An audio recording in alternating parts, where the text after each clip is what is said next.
राग श्री। मोमिन लिखे मोमिन को कहो तो आवे इता, ये अचरज देखो मोमिनो कैसा समया हुआ सखाता। दम दिला तन ये कहीं बिचुरा के बुली वो ताना, जानो के सोबत कबू न होती तो यूं कहावे सुकाना। मोमिन रखे मोमिन सो जो तन मन अपना माला, सो अरवा नहीं अर सकी नाति न सिर नुर जमाला। मता मोमिन का काफरा ले न सके क्यों कारा, दिल मोमिन का रस कया दिल का पर इबलिस गारा। जब मिलाओ सी मोमिनो तब देख सी सब कोई, और न कोई कर सके जो मोमिन से होए।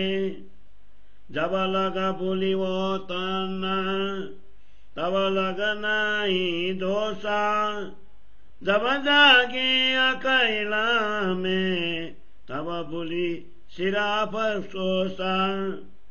हक जगाए मोमिना अपनी जान निसवाता, अरस किया दिल मोमिना बैठाए बिच खिलौता। जाकी तरफ न पाई कि न हूँ इन माए चौदे तबाका, ताकोने बज दिल में किया ऐसा अपने आका। और दुनी के दिला परा किया इबलिस पातशाह, सो घुमाओ ये बिचरात के क्यों न पावे राह।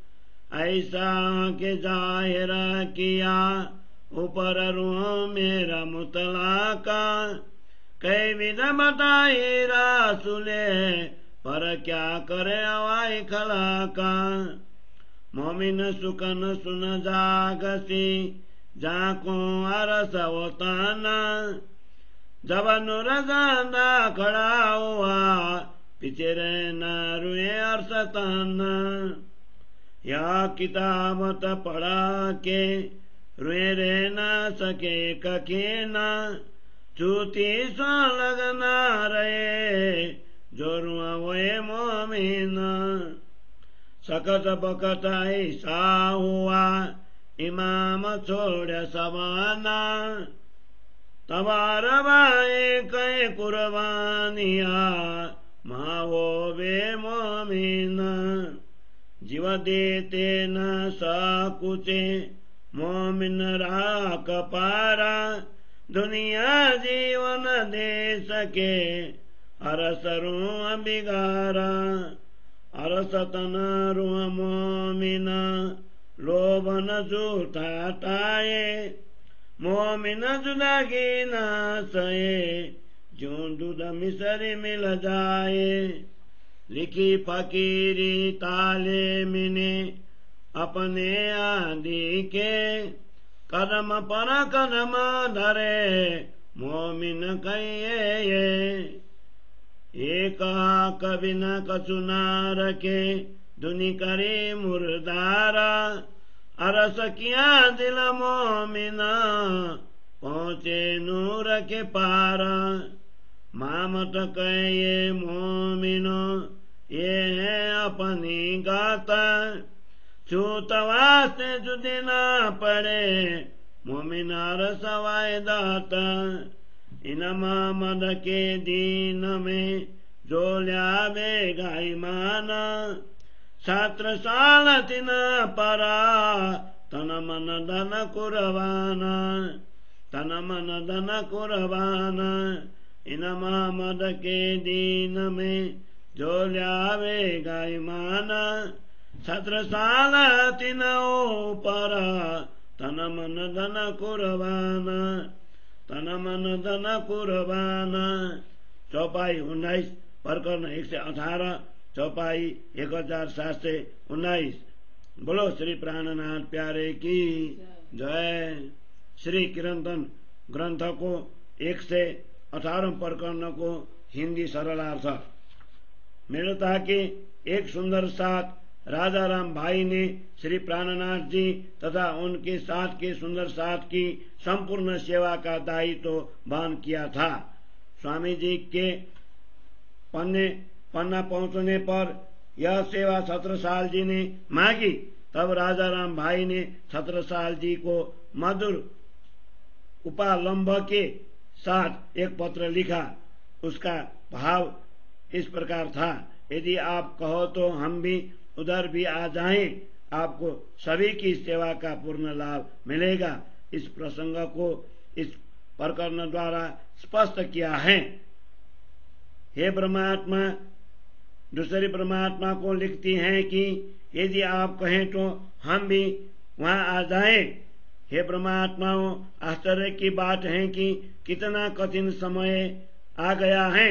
सूक्ष्म परमात्माएं भी सेवा के लिए परस्पर खिंचातान करती हैं। जिनके प्राण हृदय और तन परम धाम में एक ही हैं, ऐसी परमात्माएं परम धाम से इस संसार में आकर मूल घर सहित सब कुछ भूल गई और पत्र में ऐसे वचन लिखती हैं मानो उनकी पारस्परिक पहचान या मूल संबंध कभी भी नहीं था।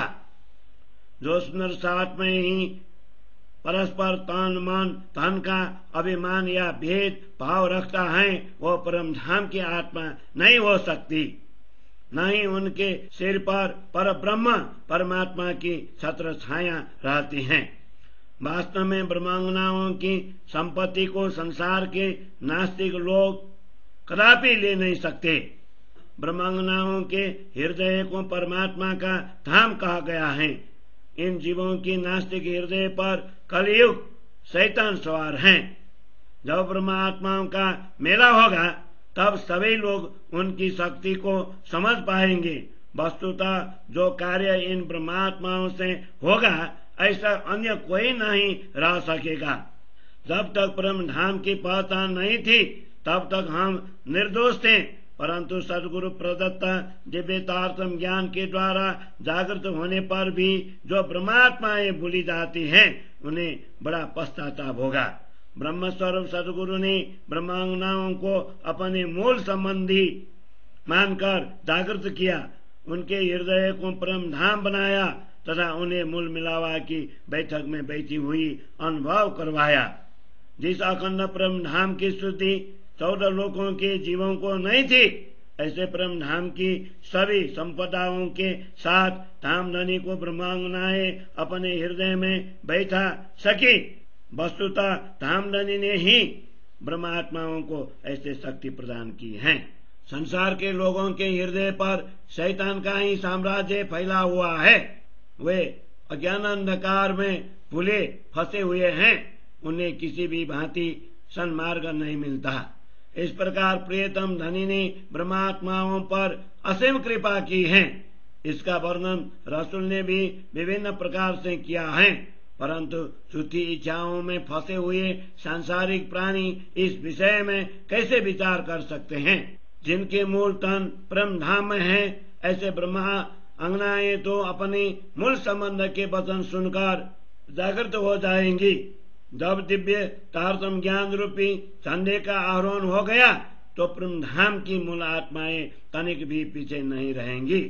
अखंड परम धाम के पूर्ण ज्ञान से संपन्न ग्रंथों को पढ़कर कोई भी ब्रह्मांगना एक क्षण के लिए भी इस झूठे संसार में नहीं टिक सकेंगी, क्योंकि जिसकी आत्मा मूल परम धाम की है वह इस झूठे संसार की माया में लिपटी नहीं रहेंगी। ऐसा कठिन समय आ पहुंचा है कि सबका विश्वास टूट गया। ऐसे समय सच्ची ब्रह्मांगनाएं धाम धनी के चरण कमलों में स्वयं को समर्पित कर एक रस हो जाएंगी। ब्रह्मांगनाएं परम धाम के मार्ग पर जाने के लिए अपने प्राणों को निछावर करने में लेश मात्र भी संकोच नहीं करेंगी। परम धाम की आत्माओं के अतिरिक्त अन्य कोई भी इस प्रकार समर्पित नहीं हो सकेंगे। सुंदर साथ के तन में परम धाम की आत्मा है, इसलिए उन्हें इस झूठे संसार का लोभ नहीं है। ऐसे ब्रह्मांगनाएं अपने प्रियतम से पृथक नहीं रह सकती। वे तो दूध और मिश्री की भांति धामधनी के साथ घुल मिल कर रहती हैं। इन आत्माओं के भाग्य में धनी जी द्वारा फकीरी त्याग भावना लिख दी गई है, इसलिए वे सदगुरु के पद चिन्हों का अनुसरण करते हुए उनके इंगित मार्ग पर चलेंगी। सच्ची ब्रह्मात्माओं का यही परिचय है। ऐसे ब्रह्मांगनाएं अपने दिल में धामधनी के अतिरिक्त कुछ भी नहीं रखती। उन्होंने नश्वर संसार को मृतक तुल्य तुच्छ माना है, इसलिए धनी जी ने ऐसे ब्रह्मांगनाओं के हृदय को परम धाम बना दिया। वे ही अक्षर के परे परम धाम में पहुंच सकी हैं। महामती कहते हैं, हे सुंदर साथ जी, हम ब्रह्मांगनाओं के रहन सहन और चलन चाल चलन का यही वृत्तांत है। परम धाम में एक हृदय होकर रहने वाली ब्रह्मात्माएं संसारी झूठी मान मर्यादा के लिए एक दूसरे से पृथक नहीं होंगी। श्री प्राणनाथ जी अंतिम मोहम्मद द्वारा उपदेशित सत्य मार्ग पर विश्वास कर जो इसे ग्रहण करेंगे, 17 साल उन पर तन मन तथा धन न्यौछावर कर देंगे। श्री प्राणनाथ जी अंतिम मोहम्मद द्वारा उपदेशित सत्य मार्ग पर विश्वास कर जो इसे ग्रहण करेंगे, 17 साल उन पर तन मन तथा धन न्यौछावर कर देंगे। तन मन तथा धन न्यौछावर कर देंगे। चौपाई 19 प्रकरण 118 चौपाई 1719। बोलो श्री प्राणनाथ प्यारे की जय।